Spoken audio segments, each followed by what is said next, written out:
नमस्कार दोस्तों, मैं प्रशांत आप सबका स्वागत करता हूं। लोअर पीसीएस और RO ARO mains GS mark test का ये मेरा 27वां वीडियो है। इससे पहले इस चैनल पे इस सीरीज के कुल 26 वीडियो अपलोड किए जा चुके हैं, जिन्हें अगर अभी तक आपने ना देखा हो तो आप इस चैनल पे चले जाइए। वहां पर आपको जीएस मार्क टेस्ट के नाम से एक प्लेलिस्ट मिलेगी। उस प्लेलिस्ट में इस सीरीज के सभी वीडियो आपको मिल जाएंगे, तो वहाँ जा करके आप उन्हें देख सकते हैं।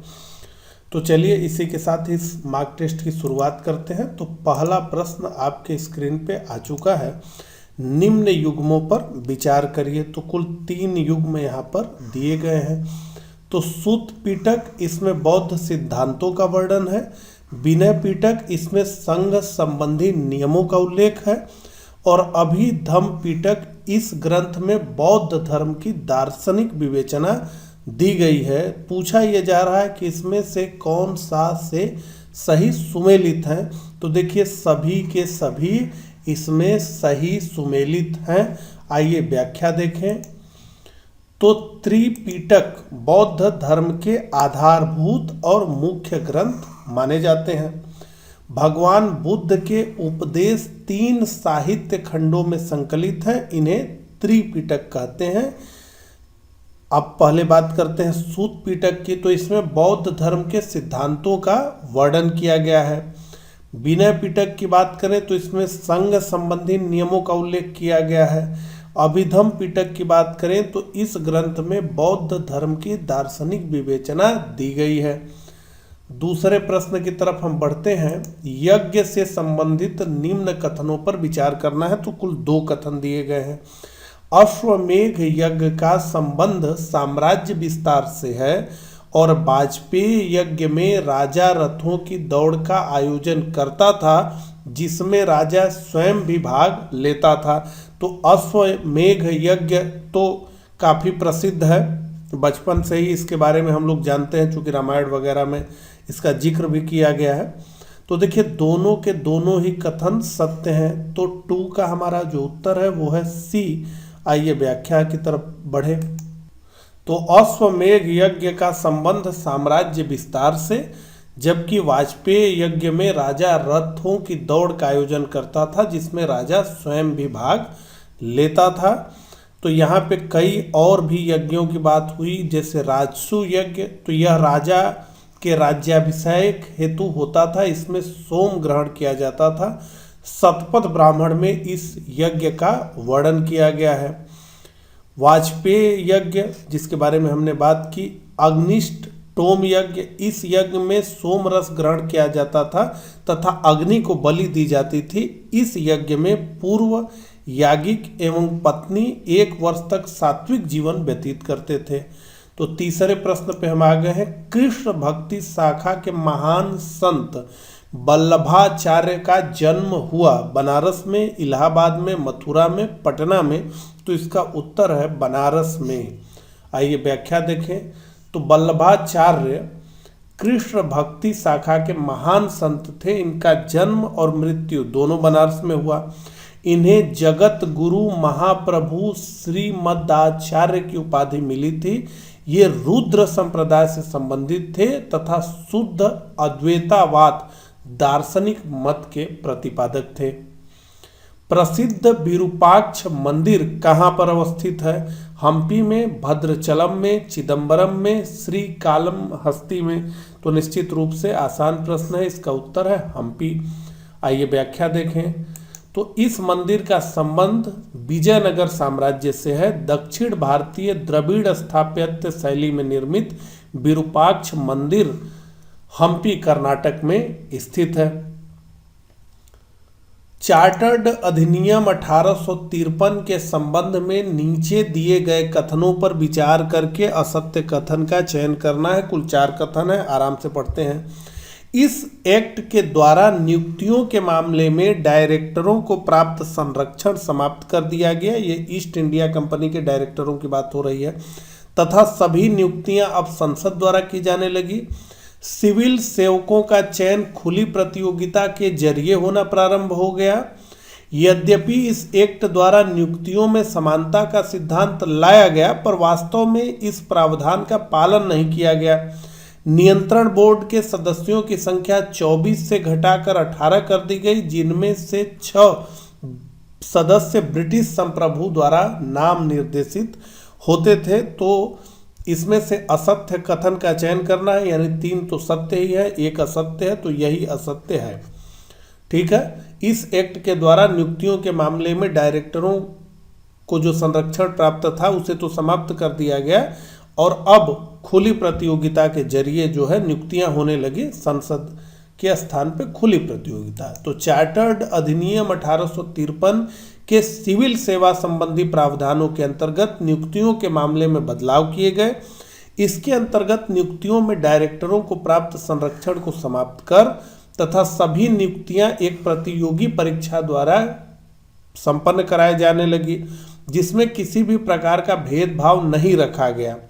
कंपनी के उच्च पदों के लिए प्रारंभ से ही भारतीयों के लिए द्वार पूर्णतया बंद थे, परंतु इस एक्ट द्वारा नियुक्तियों में समानता के सिद्धांत को लागू किया गया, परंतु वास्तव में ऐसा कभी पालन हुआ नहीं।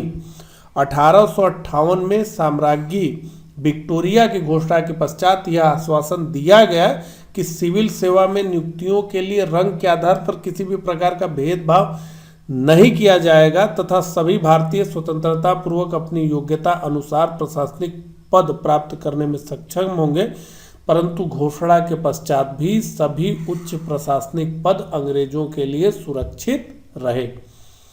अधोलिखित सूची 1 को सूची 2 के साथ मिलान करें।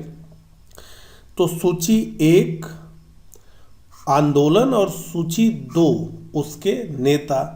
तो इसमें से सबसे आसान अगर हम देखें परमहंस मंडली दादोबा पांडुरंग, यानी सी का 4। तो सी का 4 देखिए चारों के चारों में है, यानी हमारी कोई मदद नहीं होगी।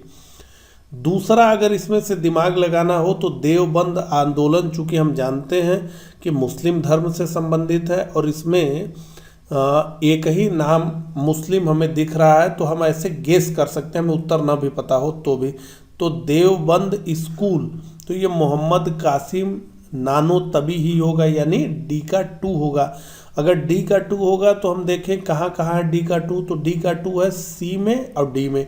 तो इसका मतलब ये तय है कि न तो ए उत्तर है और न ही बी उत्तर है, तो सी और डी में से कोई उत्तर है। अब हम अगर देखें मंदिर प्रवेश आंदोलन, तो ये के कलप्पन से जुड़ा हुआ है, यानी ए का जो उत्तर है वो है 3 और इसका मतलब है डी इसका उत्तर है। आइए व्याख्या देखें।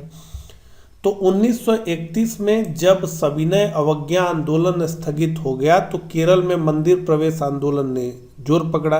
के कलप्पन एक प्रख्यात कवि सुब्रमण्यम तिरुमाम्बू ने इस आंदोलन को आगे बढ़ाने में योगदान दिया।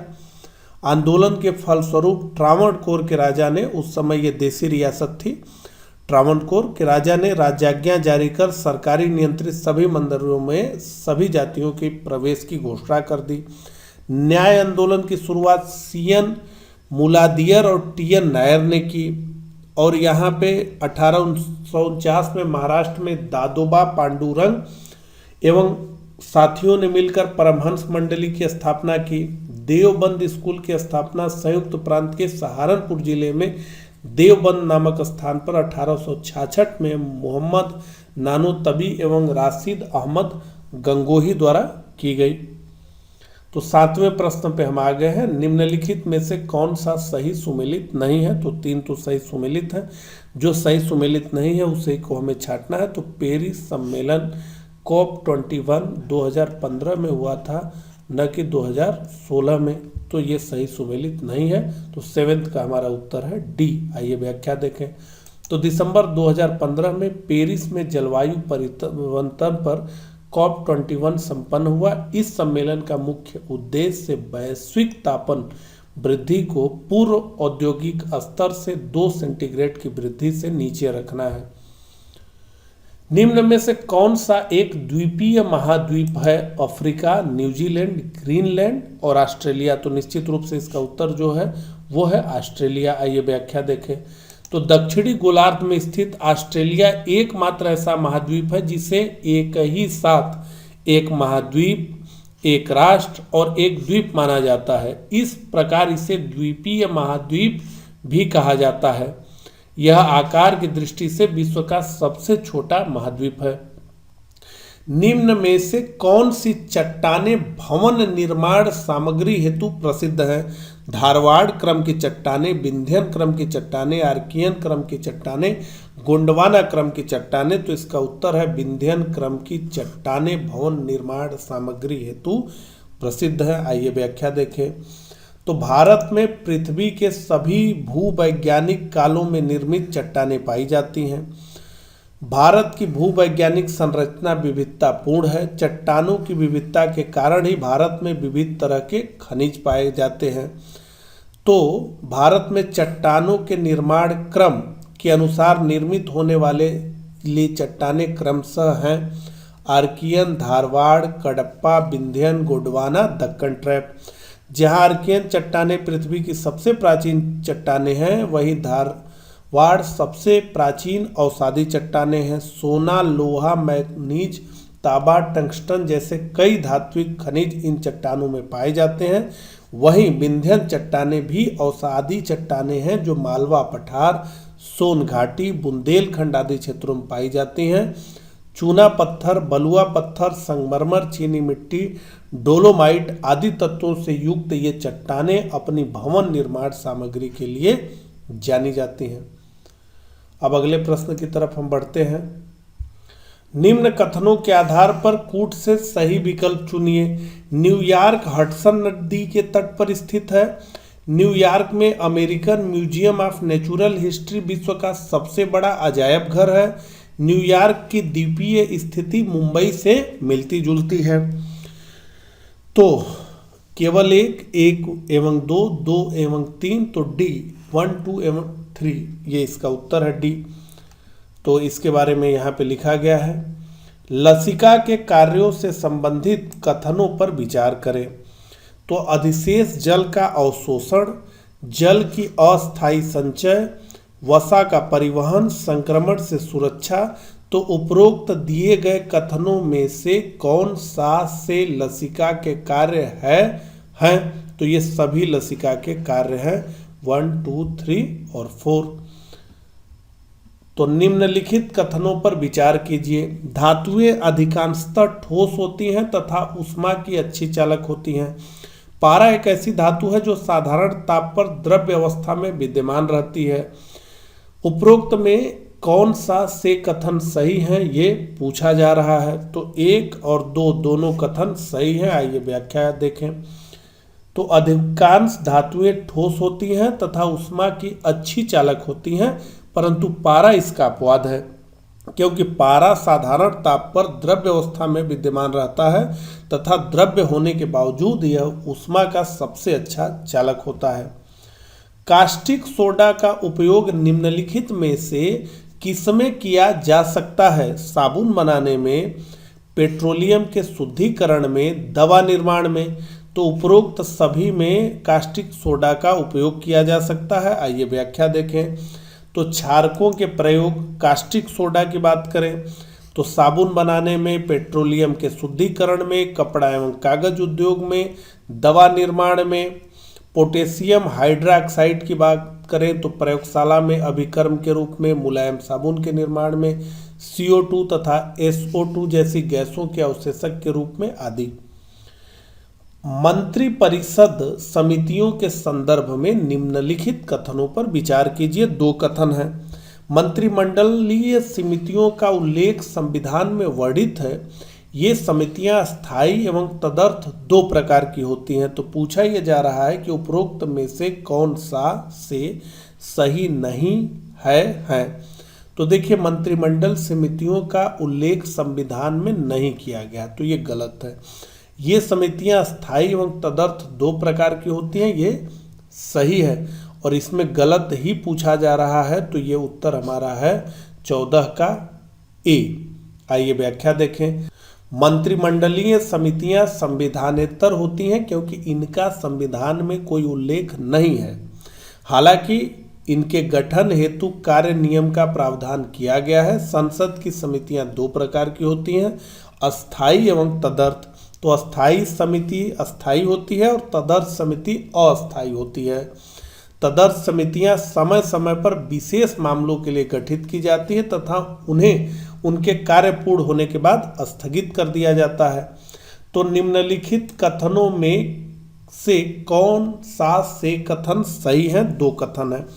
लोकसभा द्वारा ट्रांसजेंडर व्यक्तियों ब्रैकेट अधिकारों का संरक्षण विधेयक 2019 पारित किया गया। विधेयक में एक ट्रांसजेंडर व्यक्ति को उस व्यक्ति के रूप में परिभाषित किया गया जिसका लिंग जन्म के समय निर्धारित लिंग से मेल नहीं खाता है। तो एक और दोनों कथन इसमें सही हैं। आइए व्याख्या देखें। तो लोकसभा में ट्रांसजेंडर व्यक्तियों अधिकारों का संरक्षण विधेयक 2019 पारित किया गया। यह विधेयक ट्रांसजेंडर व्यक्तियों से भेदभाव पर प्रतिबंध लगाता है जिसमें शिक्षा, रोजगार, स्वास्थ्य सेवा, सार्वजनिक या निजी पद ग्रहण करने का अवसर आदि सामान्य अधिकार शामिल हैं। पारित विधेयक में एक ट्रांसजेंडर व्यक्ति को उस व्यक्ति के रूप में परिभाषित किया गया है जिसका लिंग जन्म के समय निर्धारित लिंग से मेल नहीं खाता। विधेयक में एक राष्ट्रीय ट्रांसजेंडर परिषद NCT के गठन का प्रावधान किया गया है। तो 16वें प्रश्न पे हम आ गए हैं। राष्ट्रपति के संदर्भ में निम्नलिखित कथनों पर विचार कीजिए। राष्ट्रपति के चुनाव के नामांकन के लिए कम से कम 50 प्रस्तावक और 50 अनुमोदक होने चाहिए। राष्ट्रपति के रूप में निर्वाचित होने के लिए न्यूनतम 30 वर्ष की आयु पूरी करना आवश्यक है। तो पूछा जा रहा है कि उपरोक्त में से कौन सा सही है? तो देखिए, राष्ट्रपति के रूप में निर्वाचित होने के लिए न्यूनतम आयु 30 वर्ष नहीं बल्कि 35 वर्ष होती है, तो ये गलत है। और राष्ट्रपति के चुनाव के नामांकन के लिए कम से कम 50 प्रस्तावक और 50 अनुमोदक होने चाहिए, ये सही है। तो केवल एक ही सही है। तो 16 का जो हमारा उत्तर है वो है ए। तो यहाँ पे देखिए लिखा है राष्ट्रपति चुनाव के लिए व्यक्ति की आयु 35 वर्ष होनी चाहिए। भारतीय संविधान के अनुच्छेद 243 ZJ के अनुसार सहकारी समिति के निदेशकों की अधिकतम संख्या हो सकती है। तो 21 हो सकती है। 17 का बी उत्तर है। आइए व्याख्या देखें।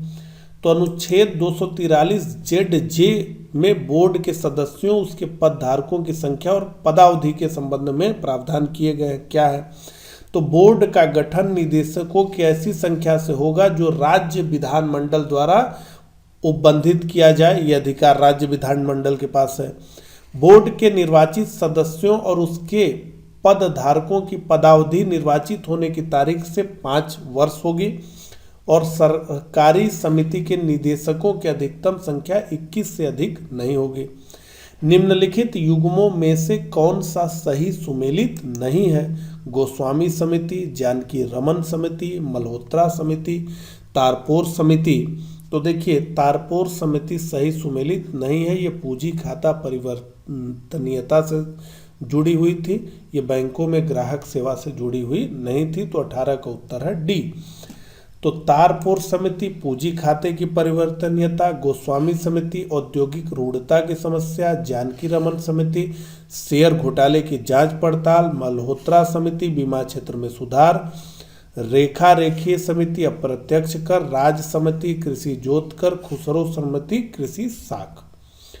निम्नलिखित में से कौन सी मुद्रास्फीति के नियंत्रण की विधि नहीं है? तो महंगाई बढ़ जाएगी तो उसे नियंत्रित कैसे किया जाएगा, ये पूछा जा रहा है। और उसकी कौन सी इसमें से विधि नहीं है? तो मांग पर नियंत्रण निश्चित रूप से, मुद्रा की पूर्ति पर नियंत्रण तो निश्चित रूप से, ब्याज दर को कम करना गलत। ब्याज दर को कम करेंगे तो और बाजार में मुद्रा पहुंचेगी तो और लोग खरीद डिमांड करेंगे, तो ये तो नहीं। और वस्तुओं की राशनिंग, तो इसमें 19 का जो उत्तर है वो है हमारा सी। तो मुद्रास्फीति को नियंत्रित करने के लिए 2 उपाय अपनाए जाते हैं, राजकोषीय उपाय और मौद्रिक उपाय।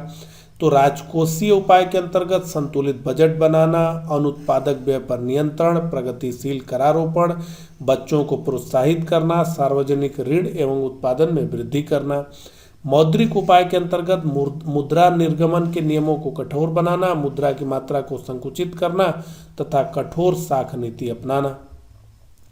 20वें प्रश्न पे हम आ गए हैं। जनगणना 2011 के अंतिम आंकड़ों के अनुसार निम्नलिखित में से उत्तर प्रदेश के किस जनपद की जनसंख्या न्यूनतम है? चित्रकूट, हमीरपुर, महोबा, श्रावस्ती। तो ABCD, तो इसका उत्तर है महोबा। आइए व्याख्या देखें। तो जनगणना 2011 के अंतिम आंकड़ों के अनुसार महोबा जिले की जनसंख्या न्यूनतम है लगभग 8.25 लाख। तत्पश्चात न्यूनतम जनसंख्या की दृष्टि से चित्रकूट लगभग 10 लाख के आसपास, हमीरपुर 11 लाख, श्रावस्ती भी 11 लाख से थोड़ा सा ज़्यादा। उत्तर प्रदेश के लोकायुक्त भ्रष्टाचार विरोधी प्राधिकरण का पद कब सृजित किया गया? तो 1950, 1965, 1975, 1977। तो इसका उत्तर है 1977। 21 का उत्तर डी। तो लोकायुक्त की नियुक्ति 1975 के लोकायुक्त अधिनियम के तहत उत्तर प्रदेश में की गई और इसका गठन हुआ 14 सितंबर 1977 को। 22वें प्रश्न पे हम आ गए हैं। राजा हर्षवर्धन ने खाली स्थान में भद्र विहार नामक ज्ञान के एक बृहद केंद्र की स्थापना की थी। मथुरा, काशी, कन्नौज। तो खाली स्थान में भरा जाएगा कन्नौज। आइए व्याख्या देखें। राजा हर्षवर्धन ने आधुनिक उत्तर प्रदेश के कन्नौज में भद्र विहार की स्थापना की। 23वें प्रश्न पे हम आ गए हैं। निम्नलिखित युग्मों पर विचार कीजिए। तो सूची 1 और सूची 2। सूची 1 योजना है, सूची 2 क्षेत्र, किस क्षेत्र से वो जुड़ी है? बहुत ही टफ प्रश्न हो गया। समर्थ, ट्रांसजेंडर समुदाय को आजीविका के अवसर उपलब्ध कराना।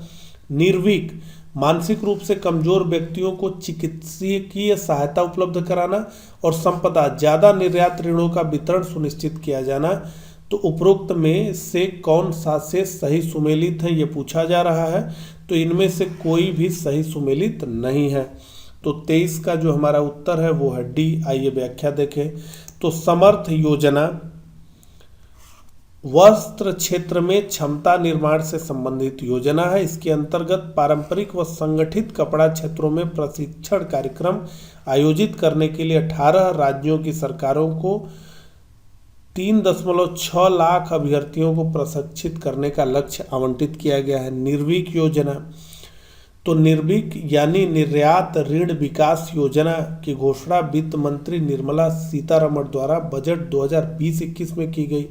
ज्यादा निर्यात ऋणों का वितरण सुनिश्चित करने के उद्देश्य से शुरू की गई इस योजना के अंतर्गत निवेशकों को लोन दिया जाएगा। साथ ही अगले 5 वर्षों में 100 लाख करोड़ रुपए के निवेश का लक्ष्य रखा गया है।